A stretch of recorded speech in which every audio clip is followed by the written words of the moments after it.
Finally, I can't wait till I can say finally.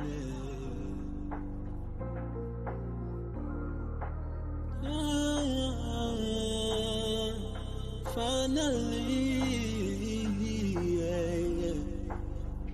I'm seeing in my life what I really been missing. Had a gap in my life, then I close up the distance. You showing love from above, they who know they won't get it. Some will use and abuse you, break your bed just to feel it. We live and we learn from our turn, straighten out like a perm. Trying to please all these men, have you loose as a worm. Can't be soft to the wicked when he's counting his stern. I'm on the ground, put this word inside my mind. If you look at you will find it, y'all. No. They be hating, trying to throw off our vibe. For the good or the evil, tell me which way you side. Doing the worst to say the that you put your life on the line. But this life to the next is like a second in time. So I do, talk to me, listen close, that's the proof. That I suffer like a house, giving others my roof. Gotta learn who just talk or who live in the truth. Hey, we kill each other for the blue and the red. The main people need each other, want their own bread or dead. Take a risk to sell some white and now you stuck in the feds. Instead of thinking about your kids, you got your mind on the bread. So some I'm talking out of line, but I'm just keeping it real. Brother finally got put down and now he toting it still. I hate to see the state we in, I know you know how I feel. I know you know how I feel, and I just can't wait to say finally, finally.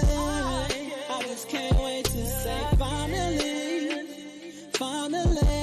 I just can't wait to say finally, finally.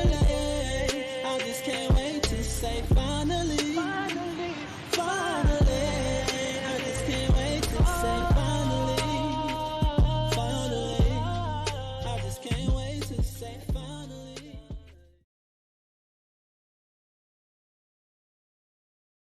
All right, shalom, Most High in Christ bless to everybody that's tuning in. All praise to the Most High. We are still in the Sabbath day. All right. Today's topic is Purim. All right. Purim is not a Sabbath day, but once again, just like destruction of Nicanor, it is a day of remembrance. All right. And when is this taking place? This is taking place around 300 BC. Okay, we went into the Babylonian captivity, and what the time period we are in is right after the Babylonian captivity. We went into the Medo-Persian captivity. All right, there was no rest. Immediately after we were slaves by the Babylonians, we went into the Medo-Persian slavery. All right. And what you gonna understand about Purim, the actual root word for Purim is pur. It means to cast lots. All right, which is talking about gambling and bets. Okay. We gonna open up with the book of Esther. Right, the book of Esther, chapter 1. All right, and verse 1. The book of Esther, chapter 1 and verse 1. Now it came to pass in the days of Ahasuerus. Ahasuerus, come on. This is Ahasuerus, which reigned from India even unto Ethiopia. From India even unto Ethiopia. Okay. So what you're going to understand is Ahasuerus will be a Persian. Okay. He's an Elamite, according to the Bible. All right, that's his nationality. So you have the Medes. All right, the Medes would be Japhites. All right, and then the Persians are the people that we know of today as the East Indians. Okay, come on. Over 127 and 20 provinces. 127 provinces. So these provinces are dealing with cities. These are places. Okay, come on. That in those days, when the king Ahasuerus sat on the throne of his kingdom, which was in Shushan, the palace. Which was in Shushan, the palace. So when you start seeing this word Shushan, all right, this is the home of Antiochus, right? As we go through this topic, you're going to realize the lust for power that the so-called white man got, right? Come on. In the 3rd year of his reign, Uh-huh. he made a feast unto all his princes and his servants, the power of Persia and Media, the nobles and prince of the province being before him. Being before him. So this man is the king. He's in control of the Medo-Persian Empire. Right? Come on. When he shewed the riches of his glorious kingdom and the honor of his excellent majesty many days, even 180 days. He shewed the riches of his glorious kingdom, man. This man is living it up, man. He's got it good, right? Ruling over our people. Come on. And when these days were expired, Uh-huh. the king made a feast unto all the people that were present in Shushan the palace, both unto great and small, 7 days, in the court of the garden of the king's palace, Uh-huh. where were white, green, and blue hangings fastened with cords of fine linen, and purple to silver rings, and pillars of marble. Pay attention to, the scriptures is showing you the details and the pageantry of this kingdom, right? This is a evil, wicked kingdom. All right. They're not, the Israelites are supposed to be in rulership, man. Knowing this, why shouldn't we take value in our feast days the way they do? We should take value in God's commandments. But our people don't do that. Our people love wicked Christmas and Easter and Thanksgiving. These are pagan holidays that the Lord never ordained. But we take pride in that stuff. Why can't we take pride in our culture and our heritage the way that they did? Read that from the top. Where white, green, and blue hangings fastened with cords of fine linen, and purple to silver rings, and pillars of marble. The beds were of gold and silver, upon a pavement of red and blue and white and black marble. Mm-hmm. And they gave them drink in vessels of gold. They gave them drink in vessels of gold, man. This ain't talking about no plated gold.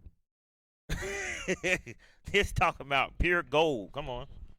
The vessels being diverse one from another, Uh-huh. and royal wine in abundance, according to the state of the king. Mm-hmm. And the drink was according to the law. None did compel. Mm-hmm. For so the king had appointed to all the officers of his house, that they should do according to every man's pleasure. Come on. Also Vashti, the queen. Also Vashti, the queen. So this is one of the king's main concubines, right? Vashti, the queen, right? When you read throughout our scriptures, our culture, we don't call women queens, right? Because our women tend to do that, calling each other queen and stuff. That's not a part of our culture, right? That's a heathenish custom to be doing that, right? We call our women princesses, right? Daughters of Zion, right? Come on. Also Vashti, the queen, made a feast for the women in the royal house, which belonged to King Ahasuerus. Mm-hmm. On the 7th day, when the heart of the king was merry with wine, he commanded Mahaman, Biztha, Harbona, Bigith, and Abagtha, Zethar, and Carcass, the 7 chamberlains that served in the presence of Ahasuerus the king. So you know what's going on. They having a feast and the king is lit up. All right, come on. To bring Vashti, the queen, before the king with the crown royal, Mm-hmm. to shew the people and the princes her beauty, for she was fair to look on. So the king, he trying to show off, his concubine Vashti. They say she was fair to look on, right? They say she was stacked, right? Come on.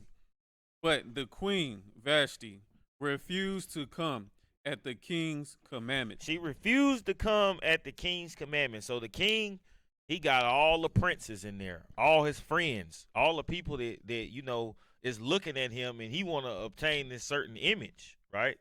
And the woman that's fair to look upon and he want to show off, she's saying, I ain't coming in there with y'all, man. Right? Come on. By his chamberlains.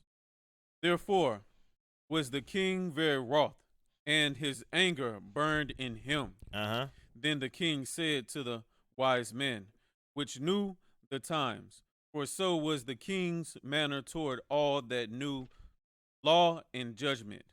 And the next unto him was Harsherina, Shethar, Admatha, Harshish,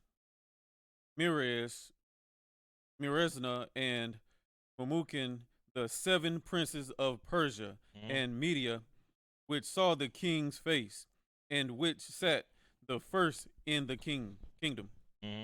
What shall we do unto the queen Vashti according to the law? Because she hath not performed the commandment of the king Ahasuerus by the chamberlains. Now, keep in mind, when it's talking about the law here, this ain't our law. This is their law. This is their kingdom, right? The Medo-Persian. Come on.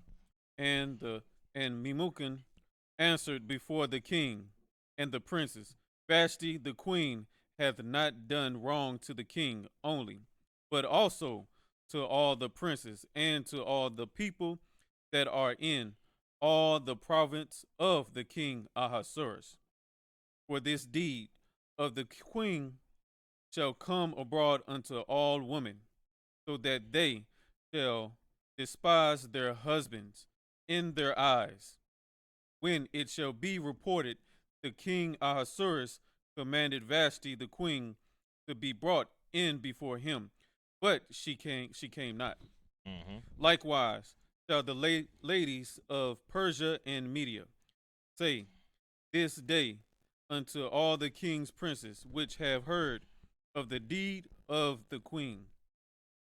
Thus shall there arise too much contempt and wrath. If it please the king, let there go a royal commandment from him, and let it be written among the laws of the Persians and the Medes. Jump to chapter 2. And let's read verse 1. The book of Esther, chapter 2 and verse 1. After these things, when the wrath of King Ahasuerus was appeased, he remembered Vashti and what she had done and what was decreed against her. Right, so all this is coming to a point, all right? Bear with us, come on. Then said the king's servants that ministered unto him, let there be fair young virgins sought for the king. Let there be fair young virgins sought for the king. So because of Vashti's disobedience, he's now searching for a new queen, new concubines, right? Come on. Verse 3, and let the king appoint officers in all the province of his kingdom, that they may gather together all the fair young virgins unto Shushan, the palace, to the house of the woman, unto the custody of Higi, the king's chamberlain, keep of the woman, and let their things for purification be given them. Let their things for purification be given them. Come on.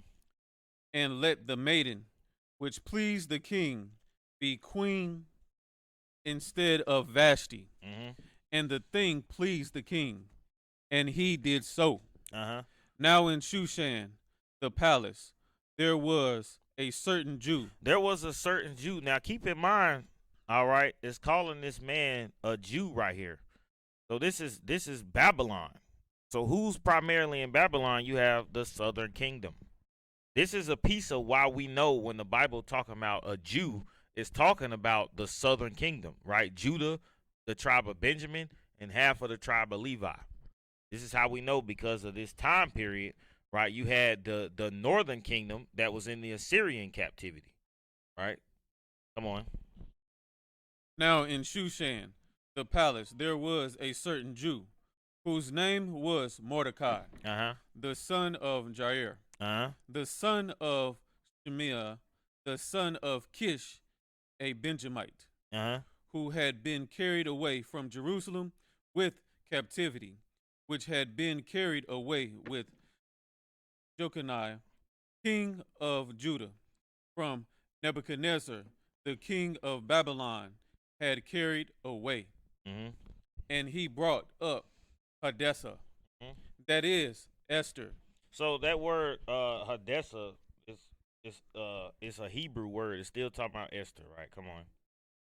his uncle's daughter, for she had neither father nor mother, and the maid was fair and beautiful, Mm-hmm. whom Mordecai, when her father and mother were dead, took for his own daughter. Took for his own daughter, right? So understand the type of relationship, right, that they have, right? Come on. Verse 8. So it came to pass, when the king's commandment and his decree was heard, and when many maidens were gathered together unto Shushan the palace, to the custody of Hegiah, that Esther was brought also unto the king's house, to the custody of Hegiah, keeper of the women. Keeper of the women. So understand what's going on, man. You got Mordecai, he come on the scene, right? Now what's going on?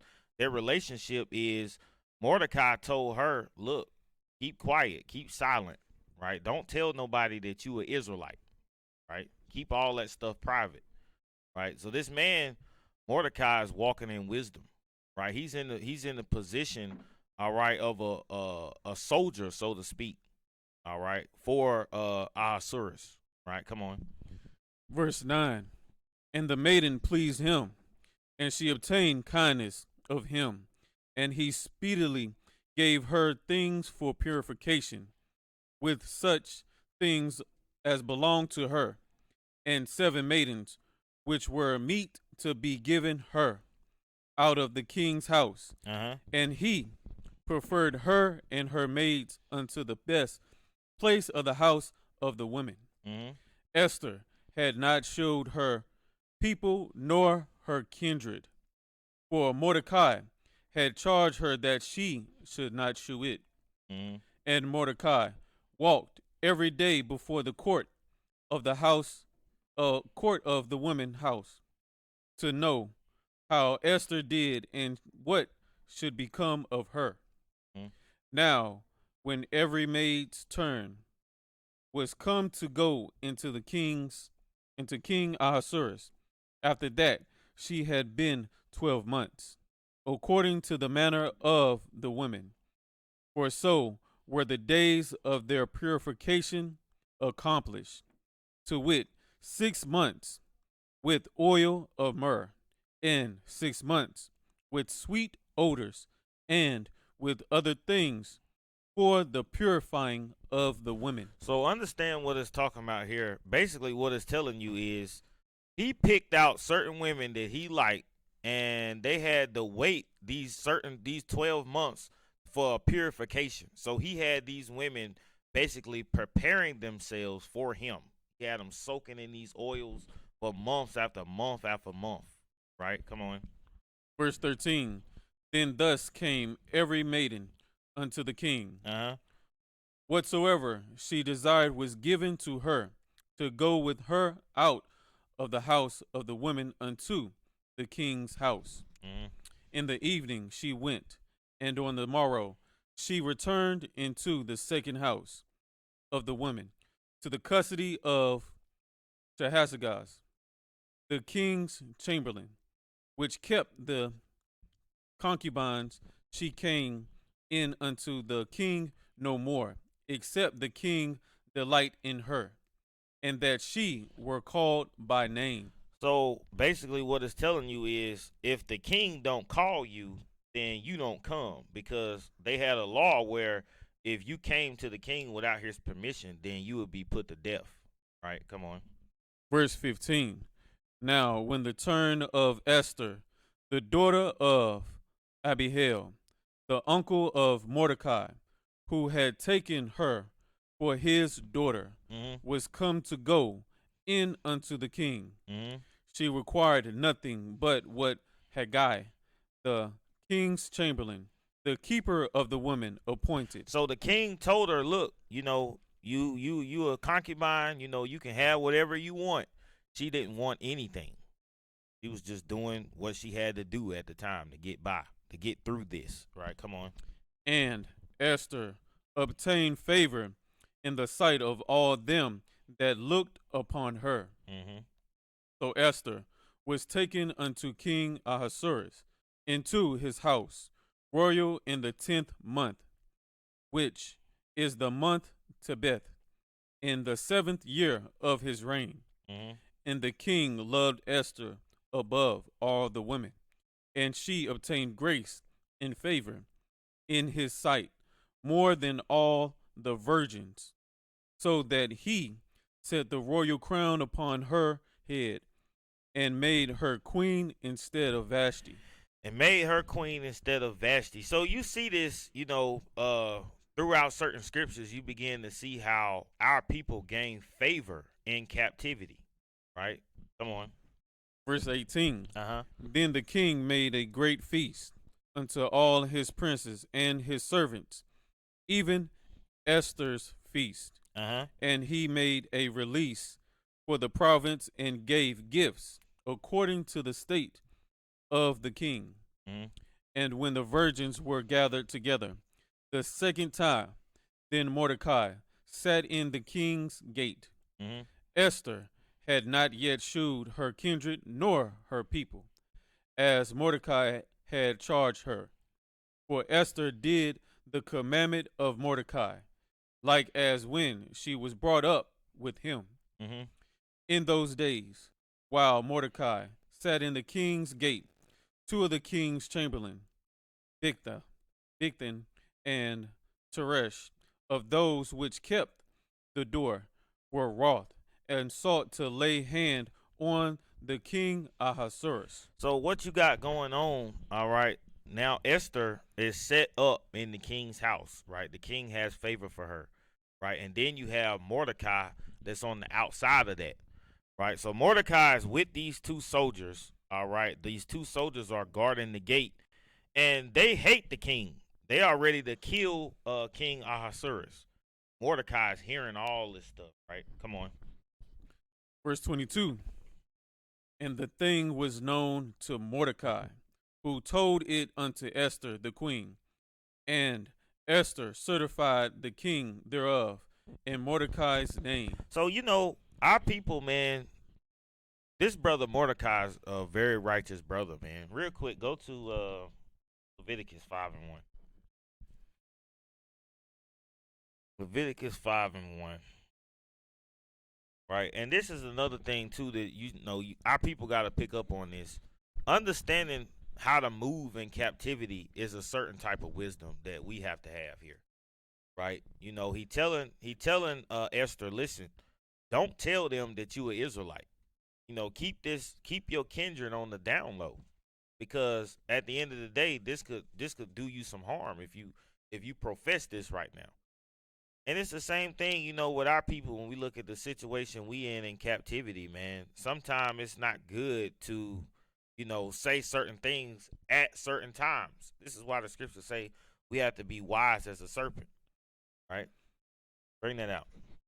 The book of Leviticus, chapter 5 and verse 1. And if a soul sin and hear the voice of swearing. If a soul sin and hear the voice of swearing, come on. And is a witness. This brother obviously was standing right there. They were speaking very clearly, saying we hate this man and we about to try to kill him. We about to lay hands on him. Right? Come on. Whether he had seen or known of it. Whether he's seen or known of it, man. If you hearing something, right, some iniquity is going down, you need to speak on it. It's not gossip. You're not tattletelling. You keeping the commandment. Right? Come on. If he do not utter it. If you don't say nothing, come on. Then he shall bear his iniquity. He shall bear his iniquity, man. Let's say those soldiers was talking that talk about how they wanted to kill the king, and next thing you know, them soldiers roll up on them. Mordecai would have got put to death too. But they gonna think he a part of it. It's the same situation, man. This brother recognized this scripture, right? Let's go back to Esther, chapter 2 and verse 22. The book of Esther, chapter 2 and verse 22. Uh-huh. And the things was known to Mordecai, Uh-huh. who told it unto Esther, the queen. Uh-huh. And Esther certified the king thereof in Mordecai's name. When it say in Mordecai's name, that means that she went and told the king, and it was written down, all right, in their change of events, that Mordecai was the one that brought this situation forth, even though Esther was the one that told the king, right? It was written that Mordecai was the one that helped the king. He saved him, right? Come on. The book of Esther, chapter Verse 23. Verse 23.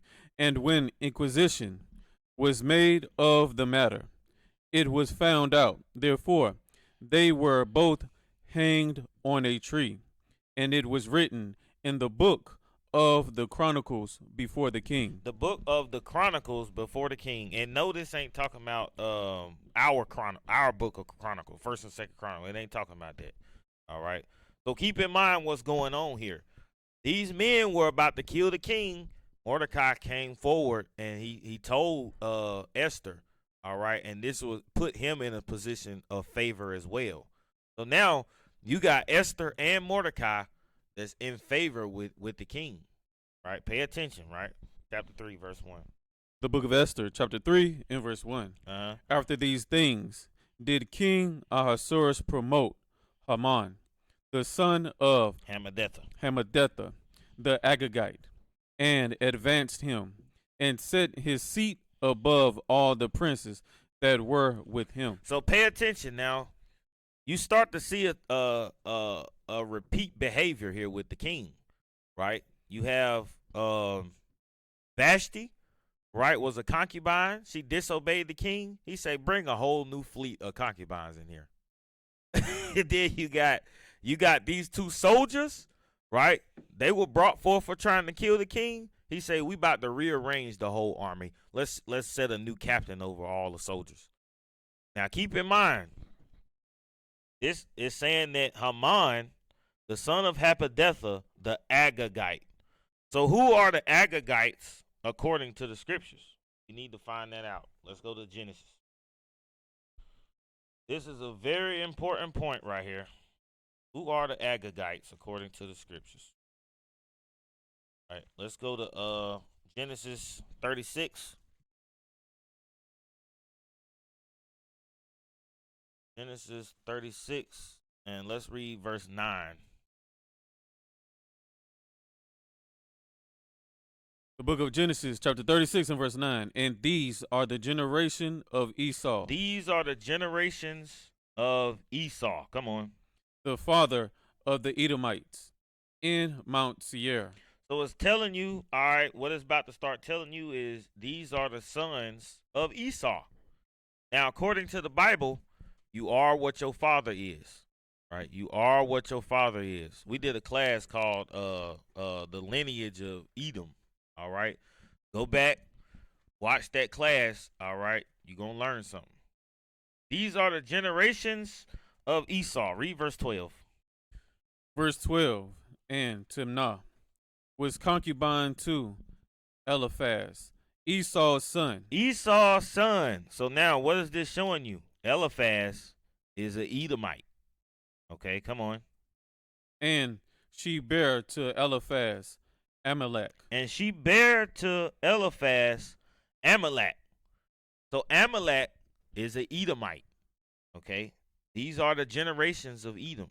Okay, so now you got Esau, Eliphaz, down to Amalek. Okay, let's go to 1 Samuel. 1 Samuel. 1 Samuel chapter 15, right? So we going down the lineage. We going down the line. Okay? So you got Esau, then it goes down to Eliphaz, then it goes down to Amalek, right? 1 Samuel chapter 15 and verse 8.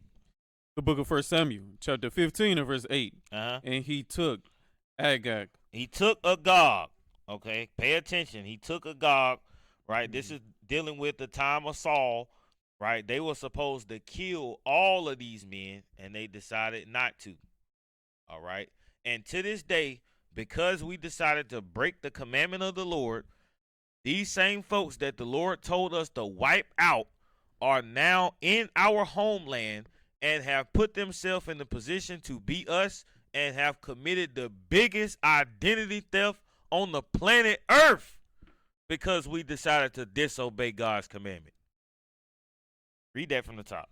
And he took Agag, the king of the Amalekites, alive, and utterly destroyed all the people with the edge of the sword. So we were supposed to kill the Amalekites, but they decided to keep Agag alive. He's an Amalekite. So what was that? What would that make Agag? He's an Edomite. Okay, so you have Esau down to Eliphaz, down to Amalek. Amalek produced the Amalekites, and then the Amalekites produce Agag. Okay, let's go back to Esther 3 and 10. The book of Esther, chapter 3 and verse 10.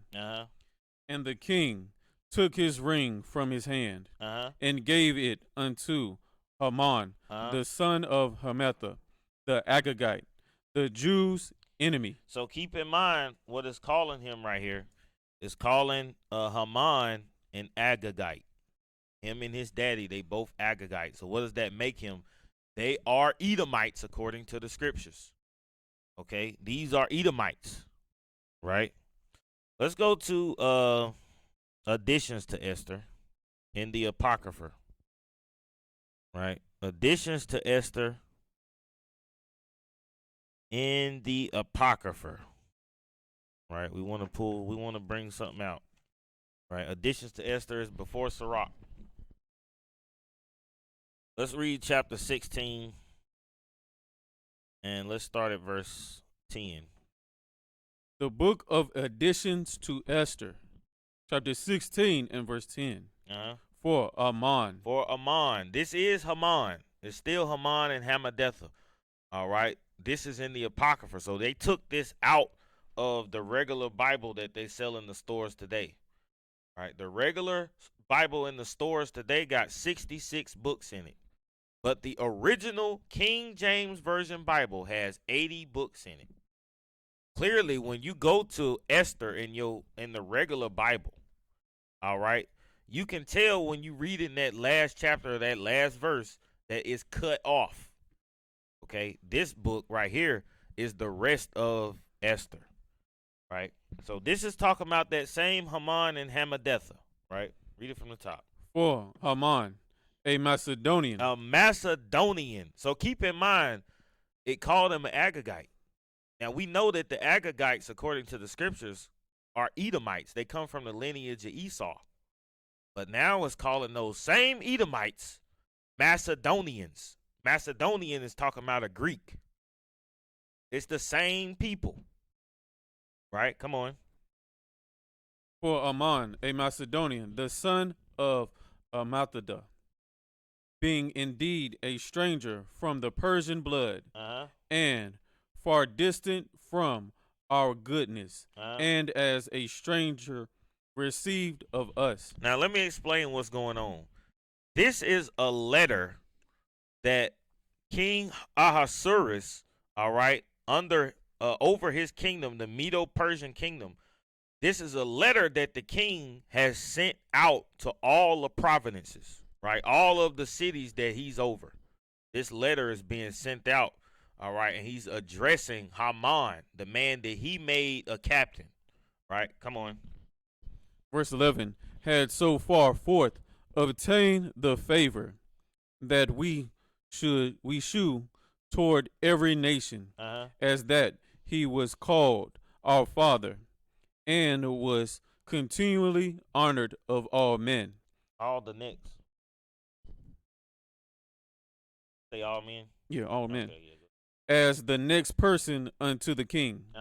But he, not bearing his great dignity, went about to deprive us of our kingdom and life. So understand what's being said here, man. This letter is being written to everybody because they realizing that Haman is a snake. Okay, come on. Having by manifold and cunning deceits Mm-hmm. sought of us the destruction, as well as Mordecaius, who saved our life and continually procured our good, as also of blameless Esther, partaker of our kingdom, with their whole nation. So you got to see what's going on here, right? They're recognizing that this man, all right, this Haman was against Mordecai because Mordecai didn't want to bow down to them, right? But what the king is saying is Mordecai ain't been nothing but good to us. Mordecai came forward and saved our life when he told us them soldiers was trying to kill us. So they're saying, look, why do you hate Mordecai? Mordecai been good to us, man. And Esther is blameless. The king loved Esther. That's one of his concubines. Right? Come on. Verse 14, for by these means he thought, finding us destitute of friends, to have translated the kingdom of the Persians to the Macedonians. Oh, now we see the intention, the heart of Edom right here. What Esau want to do is he want to take over the kingdom. This is why he do the little crafty little stuff he do. He trying to take over the kingdom and translate it from the Persians to the Macedonian. All right, come on. Verse 15, but we find that the Jews, whom this wicked wretch hath delivered to utter destruction, are no evildoers, but live by most just laws. What he's saying is, y'all trying to persecute Esther and Mordecai, but you know they've done righteously. They go by just laws. And even when you read through the scriptures, you begin to see how the nations, if we're really walking in righteousness, they have to respect our laws. They have to respect the way our nation is ran in righteousness. If we really doing what pleased the Lord, I believe that's in Proverbs when it say, if you doing what's pleasing to the Lord, I'm paraphrasing, then even your enemies, right, they'll see that, right? Let's go back to Esther in the Old Testament, right? So we had to bring that out before we kind of went into this to show who Haman is, all right? This man is an Edomite, and he got an evil eye toward the Israelites from the jump, right? And the king Ahasuerus, he's gonna be able to see that soon, right? Esther 3:1. The book of Esther, chapter 3, and verse 1. After these things did King Ahasuerus promote Haman the son of Hammedatha, the Agagite, and advanced him, and set his seat above all the princes that were with him. So keep in mind, all right, after these soldiers, they tried to get to him, he set up Haman, all right, as a captain. All right, come on. And all the king's servants that were in the king's gate bowed and reverenced Haman, for the king had so commanded concerning him. But Mordecai bowed not, nor did him reverence. Mordecai did not bow down to this Edomite, right? Mordecai is a righteous brother. Come on. Then the king's servants, which were in the king's gate, said unto Mordecai, why transgress thou the king's commandment? Why transgress the king's commandment? The book of Acts, chapter 5, and verse 12. Nah, I'm just playing. You ain't got to go. Right? Well, we understand we ought to obey God rather than men, right? Come on. Verse 4. Now it came to pass, when they spake daily unto him, and he hearkened not unto them, that they told Haman to see whether Mordecai's matters would stand, for he had told them that he was a Jew. And when Haman saw that Mordecai bowed not, nor did him reverence, then was Haman full of wrath. Then was Haman full of wrath. So because Mordecai didn't bow down to Haman, all right, he full of wrath. But understand this. This man already had hatred in his heart, man. This ain't something that just sparked out the blue. Come on. Verse 6, and he thought, scorn to lay hands on Mordecai alone, Uh-huh. for they had shewed him the people of Mordecai. Uh-huh.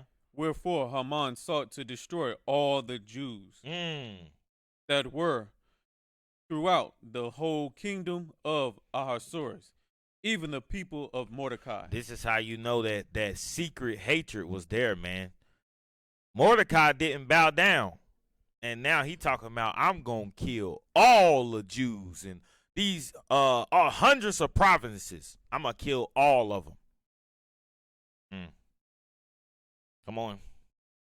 In the first month, that is the month Nisan, in the 12th year of King Ahasuerus, they cast pur, that is the lot, before Haman from day to day and from month to month, to the 12th month, that is the month Adar. Because this man didn't want to bow down, here they go with this oppression, man.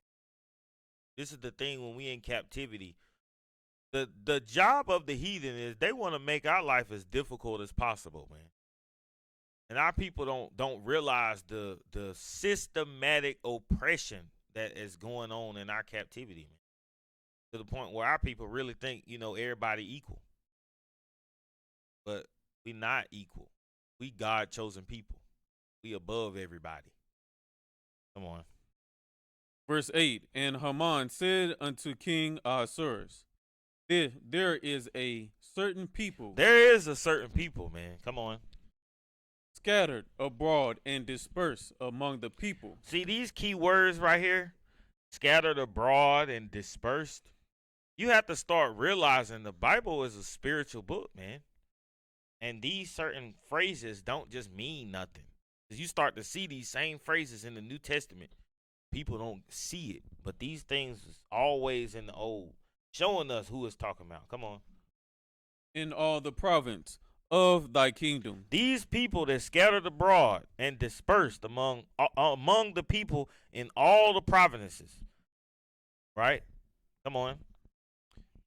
And their laws are diverse from all people. Neither keep they the king's laws. Therefore, it is not for the king's profit to suffer them. Come on. If it please the king, let it be written that they may be destroyed. And I will pay 10,000 talents of silver to the hands of those that have the charge of the business, to bring it into the king's treasuries. So keep in mind what's going on, man. King Ahasuerus done set up this Edomite, right? And the first thing this Edomite want to do is kill all the Jews. That's your first order of being in the government, bruh? You don't see no agenda behind that? The first thing he come to the king with is, look, I want to kill all these Jews, and I'm going to pay these talents of silver to whoever can bring them to me. Man, that's an agenda. It's a hatred for our people, man. And Esau hated Jacob. Right? Come on.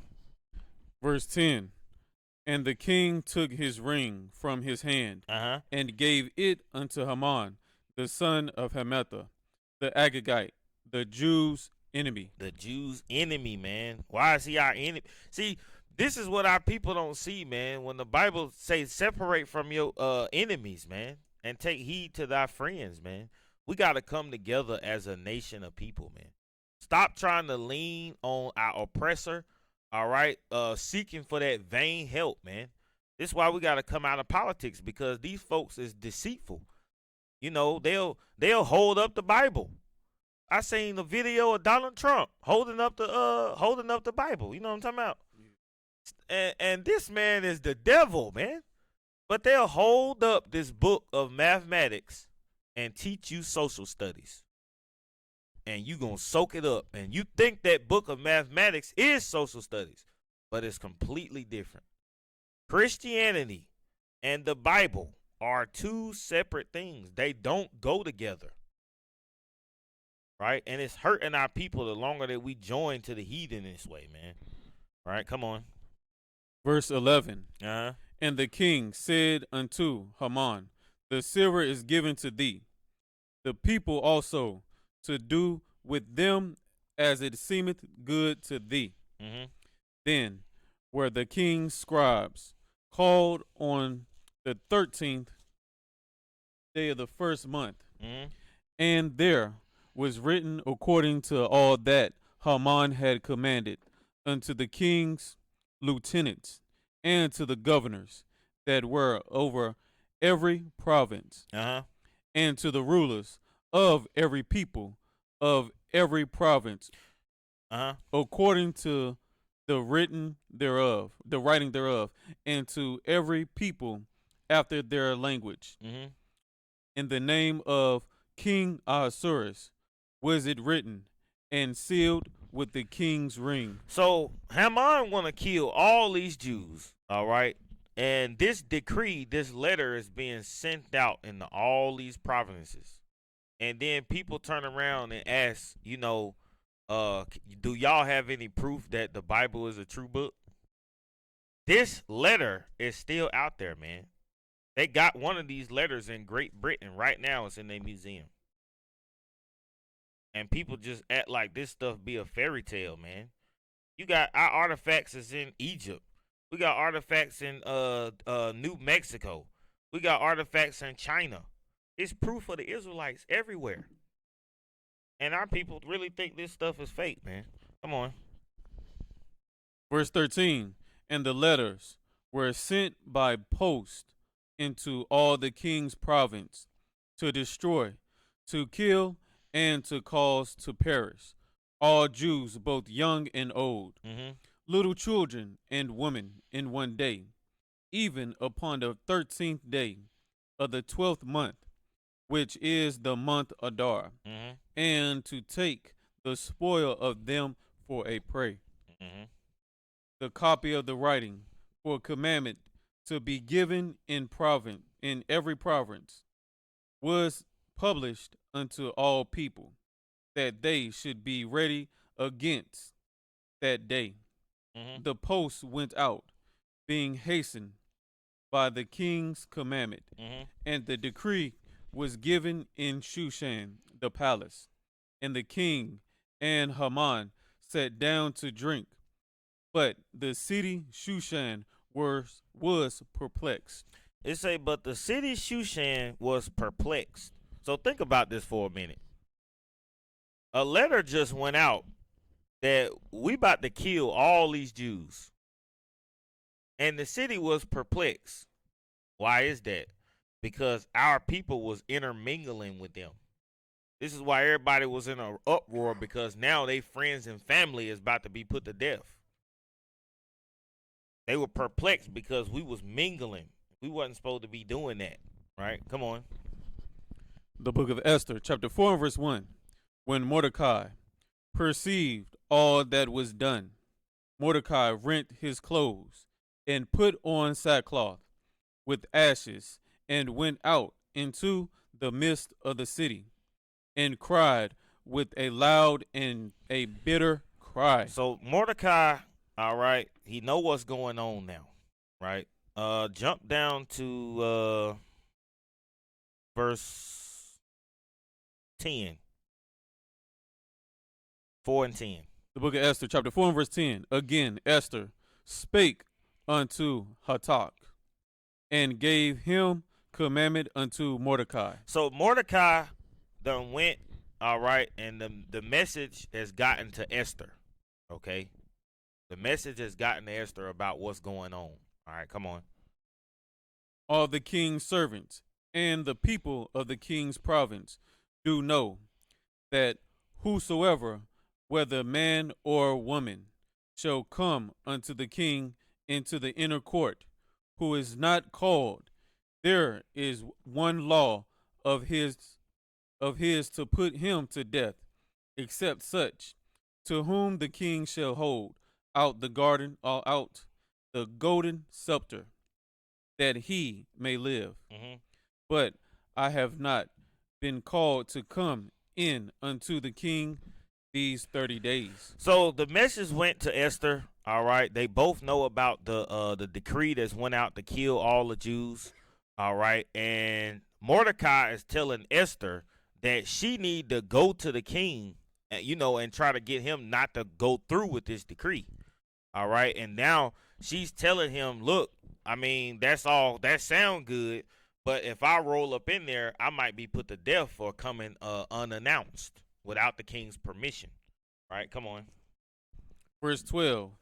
And they told to Mordecai Esther's words. Uh-huh. Then Mordecai commanded to answer Esther, think not with thyself that thou shalt escape in the king's house more than all the Jews. Think not with thyself that thou shalt escape in the king's house more than all the Jews. Look at this on a real spiritual level, man. It don't matter how rich you are. You got your Oprah Winfrey's and your Michael Jordans and your Kanye West. All this money, you still have a people, man. And you can live your life and ignore this truth all you want to, but there is judgment coming. You can't escape it.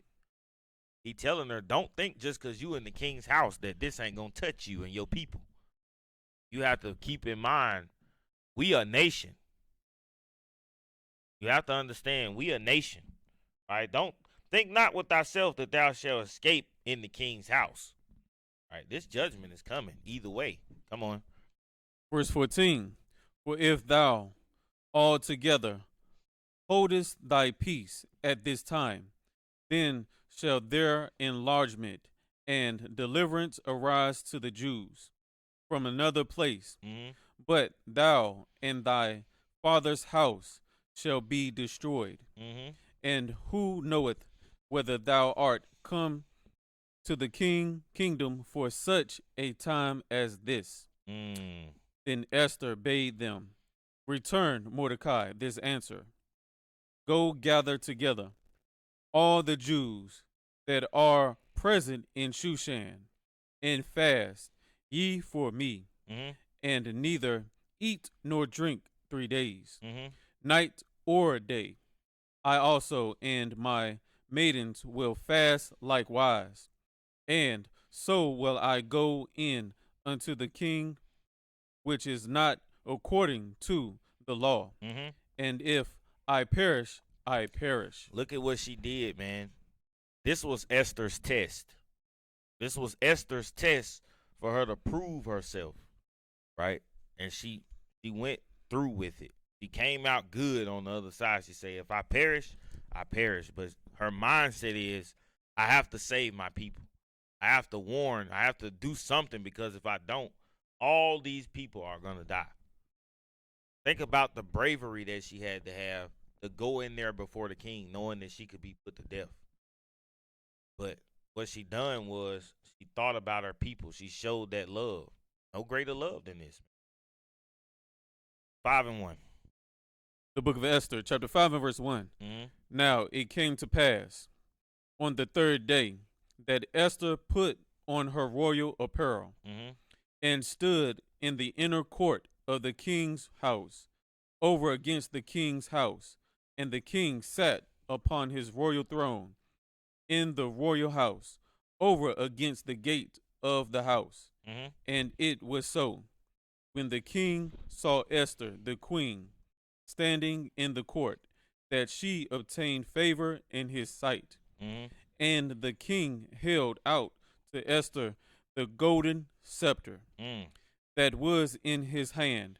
So Esther drew near and touched the top of the scepter. So she came in, all right, with her bravery. She came in there, all right, with that mindset, hey, I'm going to try, but if I perish, I perish. And the king allowed her to come forward and ask what she wanted, right? Come on. Then said the king unto her, What wilt thou, Queen Esther, and what is thy request? It shall be even given thee to the half of the kingdom. So this man in love, you heard what he said. Come on. Verse 4. And Esther answered, If it seem good unto the king, let the king and Haman come this day unto the banquet that I have prepared for him. Mm-hmm. Then the king said, Cause Haman to make haste, that he may do as Esther had said. So the king and Haman came to the banquet. So keep in mind what's going on. All right. So she's thinking in her mind, I gotta set myself up first to bring forward what Haman done. So I want to call and I want us to have a banquet with Haman. Right. Jump to chapter 6 and verse 1. Kind of gotta speed it up a little bit. The book of Esther, chapter 6 and verse 1. Mm-hmm. On that night could not the king sleep, and he command to bring the book of records of the chronicles, and they were read before the king. And they were read before the king. So she got this banquet going. She said, we're going to bring Haman in. All right. And what she done was she told the king what Haman had planned. Right. She told the king that Haman was planning to kill Mordecai. Right. Because this is where this thing started. Right. Come on. And it was found written that Mordecai had told of Bigtha and Teresh, two of the king's chamberlains, the keepers of the door, who sought to lay hand on the king Ahasuerus. So Ahasuerus done went up in these chronicles. All right, he couldn't sleep because he thinking about what Haman wanted to do. It was an ultimatum that was given.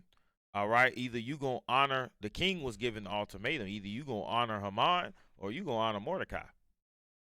So what did the king do? He went up in those chronicles and found out that Mordecai was the man that saved his life. Right, come on. And the king said, What honor and dignity hath been done to Mordecai for this?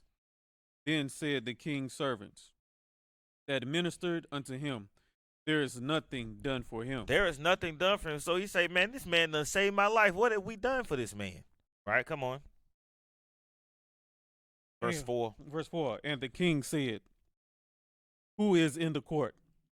Now Haman was come into the outward court. So Haman was come into the outward court. So Haman know what's going down, right? This man, he watching. Haman done. Let me. I don't think we hit this yet. Haman done set up a whole garrison, and he's ready to hang Mordecai, right? He done had everything set up. He done went back and told his wife, we ready to put him to death now. And now the Esther done threw a wrench in his whole little plan. Now the king know he trying to kill Mordecai. Mordecai done saved my life. All this stuff is coming out front and center. Right? Come on. And the king said, Who is in the court?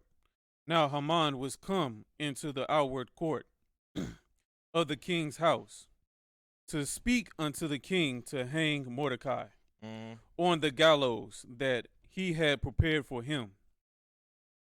And the king's servant said unto him, Behold, Haman standeth in the court. And the king said, Let him come in. So Haman came in, and the king said unto him, What shall be done unto the man whom the king delighteth to honor?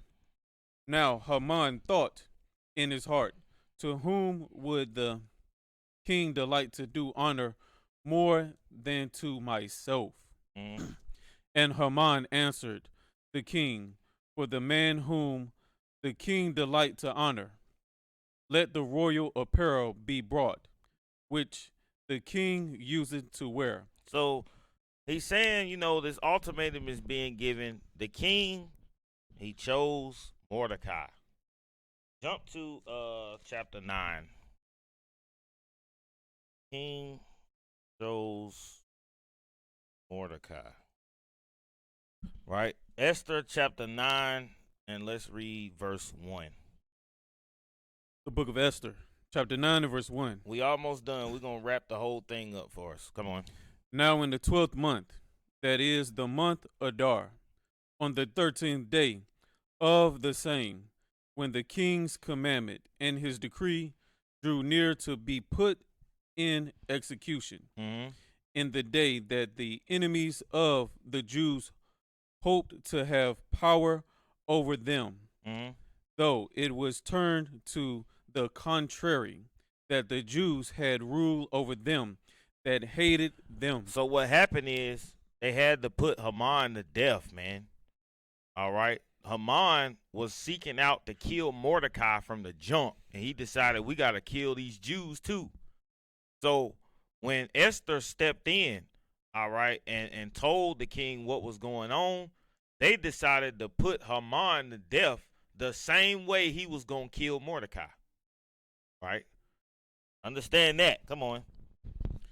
The Jews gathered themselves together in their cities throughout all the province of the king Ahasuerus to lay hand on such as sought their hurt, and no man could withstand them, Mm-hmm. for the fear of them fell upon all people.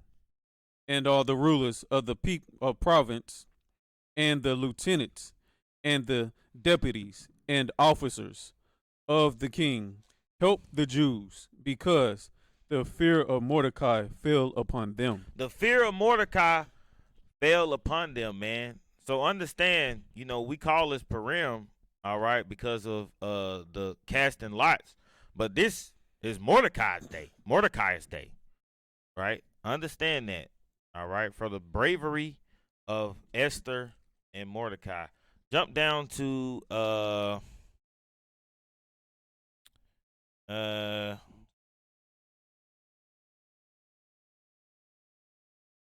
read